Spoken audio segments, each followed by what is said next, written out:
Hi, this is Miss Andrea, and I am back to just do a quick catch up on where we are with the homeschool program. 7 weeks have gone by, and I haven't made an update. And so, where we are right now is we've kind of developed a format that allows the kids to keep focus on what we're saying and what we're doing for the 4.5 hours that we're doing it. We take lots of breaks. I call it wiggle time.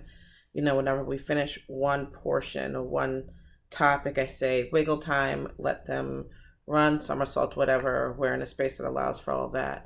And then I give them a 1 minute warning, and then they come back and they can refocus again. To get to this point, it hasn't been easy. You kind of have to watch them as you're reading and presenting and talking for eyes glazing over or just the posture melting and things like that to determine whether or not children are engaged. And so while I was at first very disappointed that I didn't have the 30 kids I wanted to start this homeschool program with, it was better to start with around 10 because I'm learning so much from them, from their body language, from their responses, and all of that, to the point where I'm gonna make some more adjustments this week, because the kids really enjoy talking back and forth and processing the information than, of course, just having me talk. Like, they really like to get engaged. They are teaching me things.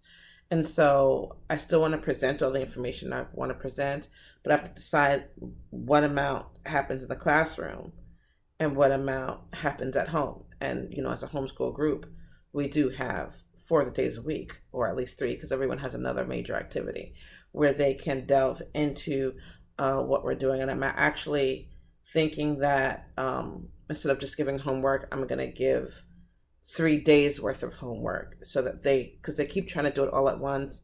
And I see that while they're doing the homework well, they're not thinking deep enough because I know they're rushing.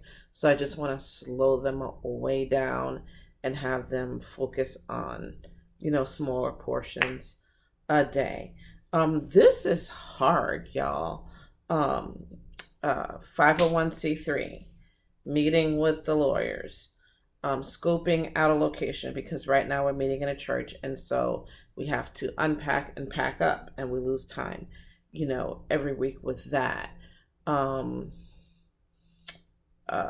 Mapping out our bigger plan, mapping out what we're going to do when we hit 30 kids, what we're going to do when we hit 50 kids, what we're going to do when we hit 100 kids, how we're going to scale up, how we're going to get teachers on board, how we're going to pay for the space that we're looking at, because there's that whole deal. And I'm just, right now, I'm kind of in a holding position, waiting for my 501c3 to show up so that I can start fundraising, because what I'm doing is kind of making sure anyone who wants to homeschool can homeschool.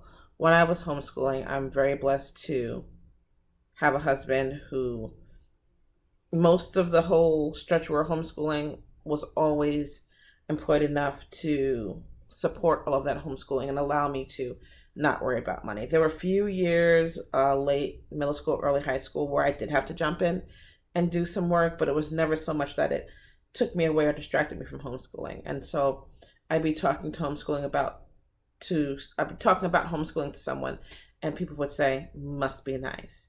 And I used to get very offended, and I would be like, yeah, it is. Because if you come at me sideways, I might snap a little bit. But I've had years to think about that.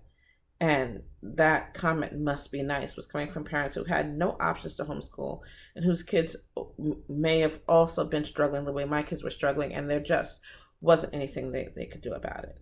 And so I want to talk about that later in future videos about what parents can do who are struggling and how they might be able to homeschool or take their kids out of an environment that's toxic. But for now, I just wanted to catch you all up on how the homeschool program is going. We're getting there. We had another kid enroll yesterday, and I'm proud of these kids, and I am falling in love so hard with each and every one of them. And who would have thunk? Because 5 years ago, I just didn't have a heart for kids the way I have now. I mean, they were fine. They were friends of my kids, but I started missing that age. I started missing middle and high school kids as my kids aged up. Um, didn't realize how invested I could get um, in a child. And for once, I feel like I figured out what I'm supposed to be doing. Until next time.